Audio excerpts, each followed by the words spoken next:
So the energy reform is a historical event for Mexico. And we look at this as being something that has really demonstrated the drive and the vision from the Mexican government. Also, they put a system and structure in place that we think is going to be robust. Certainly there are the details that still need to be addressed, and those are forthcoming. We've even had some discussion this morning on some of those details. So all in all, it looks like it's going in the right direction. I think for the industry, and speaking for Shell, it's important that the Mexican government maintain a view on competitiveness and ensure that the opportunities that are made available are compelling for the industry. Yeah, so I think we can split this into two ways. One is ensuring that there's competitiveness, and that means not only looking at the opportunities themselves, ensure that the fiscal terms are going to be competitive, attractive, but it's also ensuring that there's competitiveness for the long term with respect to having infrastructure in place, having services in place, and having a skilled pool of labor in place. And that's something where the Mexican government actually needs to ensure that the investment is occurring and that there's going to be a long-term view on success from their perspective. I think they're doing the right things. I think, the emphasis on transparency is quite important for all companies that are involved. I think also having this longer-term view. And it will be important, though, that the Mexican government and all players don't get drawn into quick wins and short-term visions. They need to ensure that they're thinking through the longer term here. And some other aspects of that are maintaining focus on how the partnerships are going to occur between Pemex and international oil companies and with the oil service companies.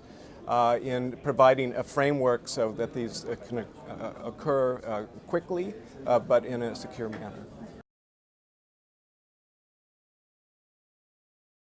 Yeah, that's really fundamental because obviously Mexican energy reform has occurred for a reason.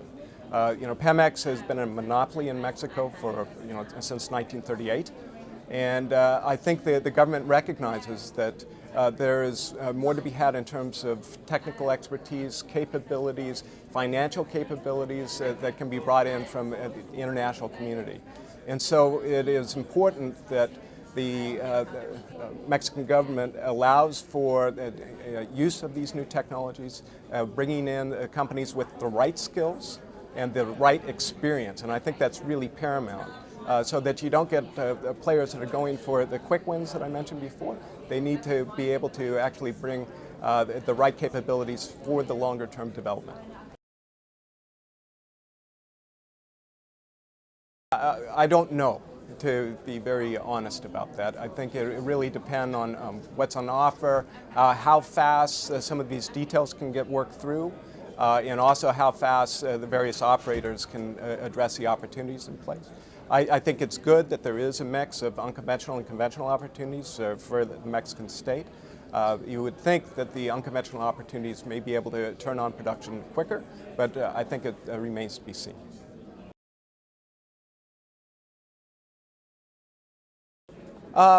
Coming back to the point I made around competitiveness and also about infrastructure.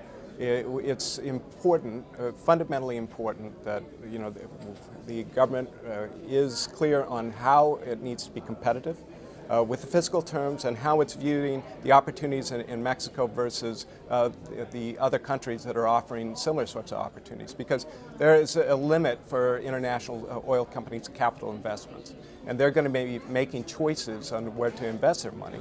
And hence the opportunities need to be compelling here for the investments to be made here. I think the other component is about infrastructure. They have to be investing for the long term.